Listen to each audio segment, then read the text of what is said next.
咁同你一開始即係一股勁想做 pizza，到而家做咗5年啦，嗰個營運方式或者嗰個理念，你覺得會唔會有轉變到或者有唔同到？係要有㗎，其實因為即係跟住個時間變化咧，咁澳門人咧而家其實唔會好中意留喺澳門嘅，即係你只可以去做一啲迎合啦同改變去適應翻消費觀咯。講真，我哋自己本身就唔係特別中意食啲傳統型嘅 pizza， 我哋好中意都係偏翻澳門人嘅口味咁樣咯。咁然之後而家咧賣得最好嗰款咧三味真蟹呢一款咧就係我認為可以推出嚟嘅，因為當時推出嚟咧佢呢款 pizza 咧佢個主底醬個基調咧係蒜香味嚟嘅。我開始嗰時候都驚㗎，都好驚啲人會唔會接受唔到㗎，因為始終真係同傳統 pizza 爭好遠。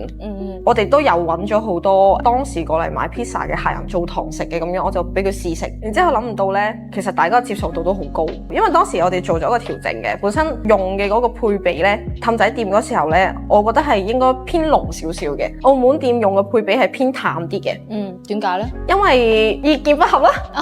我 partner 認為濃得滯，我覺得啱啱好。咁最後咧去到澳門店，我啲朋友就講啦，喂，唔係喎，點解你兩間澳門店嗰陣味好似冇咁好食嘅咁？係講 OK get 到啦，即刻調翻濃佢。然之後佢 OK 喎，而家好好食喎。即係有唔同 idea 嘅時候，我推出去俾個市場，等個市場決定邊樣啱。